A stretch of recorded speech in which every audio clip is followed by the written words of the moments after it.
Kila siku kwenye maisha yako kunapokuwa kuna kucha, dunia inabadilika, ulimwengu unabadilika na watu wanabadilika.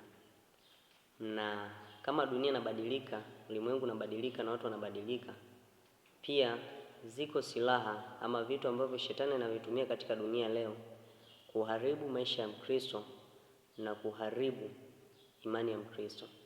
Bwana Yesu asifiwe sana. Na leo nataka tuangalie silaha ambazo shetani anazitumia katika mfumo wa kawaida kuharibu wokovu wa watu wengi, kuharibu maisha ya watu wengi na kuharibu imani za watu wengi. Bwana Yesu asifiwe sana. Na jambo la msingi ambalo nataka tuliangalie kwa wakati huu, viko vitu vingi, lakini kitu cha kwanza ambacho nataka tuanze nacho ni elimu. Shetani anatumia kanuni gani kuharibu Wakristo kwa kupitia elimu ya kidunia? Jambo la kwanza, Wakristo wengi wa leo wanatumia wakati mwingi kusoma tu masomo ya darasani na kujikita kutafuta nafasi za hali ya juu kielimu katika mfumo wa kidunia. Lakini wanapokuwa katika masomo yao, kwanza hawapati muda wa kusoma neno la Mungu, hawapati muda wa kumuomba Mungu, na pia hawana wakati wa kutulia katika uwepo wa Mungu. Na hiyo imekuwa ni changamoto kubwa sana kwa Wakristo. Na kadri tunajua Mkristo yote au sisi Wakristo tunavyokuwa tunaishi ni tofauti na watu wa kidunia.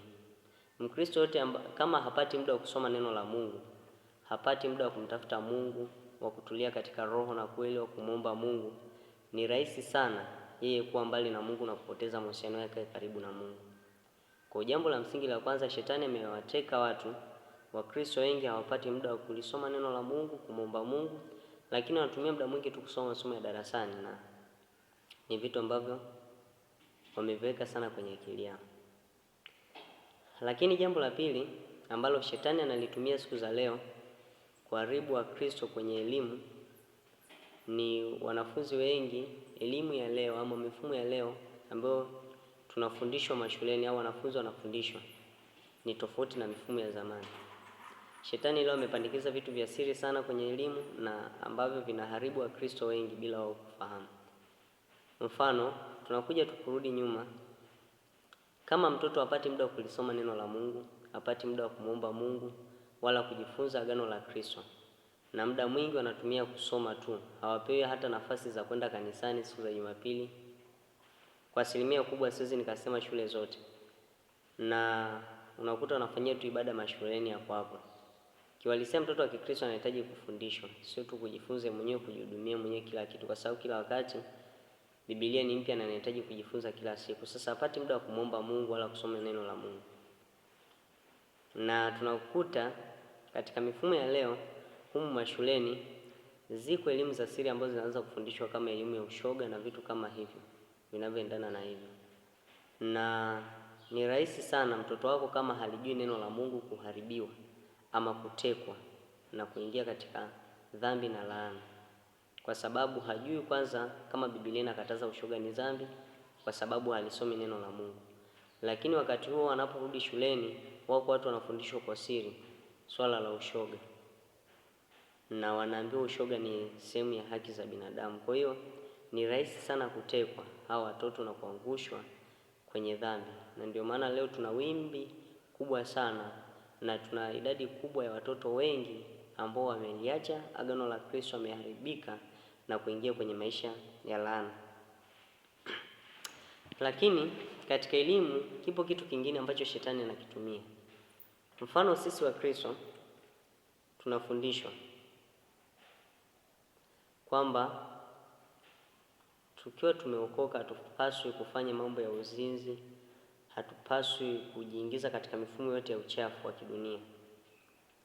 Mfano, labda kwa binti wa kike au kijana wa kiume anapofikia muda wa kuoa au kuolewa, haruhusiwi kujiingiza kwenye masuala ya ngono mpaka atakapooa au kuolewa. Lakini leo shule hazikatazi mwanafunzi kuwa mzinzi, hazikatazi mwanafunzi kujiingiza kwenye masuala ya ngono, ila kitu cha msingi ambacho shule inaangalia ni kutumia vifaa kinga kama vile kondom na kutumia vifaa vya uzazi wa mpango kama vijiti, vidonge na vitu vingine. Kiuhalisia Hivi mfano kama mtoto wako alisomi neno la Mungu na hajui habari za Yesu Kristo, leo hii tamaa za mwili, kijana wa kike au wa kiume, zinamkuta, nadhani na nafikiri inaweza ikawa ni rahisi sana yeye kuingia kwenye dhambi, akashawishika kutumia vifaa kama vile kondom na vijiti na makorokoro mengine ili kujikinga na mimba na vitu vingine, lakini bila kufahamu, wakati anapokuwa anafanya vitu kama hivyo, tayari anamkosea Mungu wake na anaanguka kwenye dhambi. Bwana Yesu asifiwe sana. Kwa hicho ni kitu cha kwanza ambacho shetani anakitumia katika elimu kuangusha Wakristo wengi na kuua imani za Wakristo wengi bila wao kufahamu. Kitu cha msingi ambacho nakushauri hapo, sisemi kwamba usisome, hapana. Soma sana, lakini pata muda wa kulisoma neno la Mungu. Biblia inasema, neno lako Bwana ni taa ya miguu yangu na mwangaza wa njia zangu. Kama haulisomi neno la Mungu na kama haupati muda wa kumuomba Mungu, haupati muda wa kujifunza agano la Kristo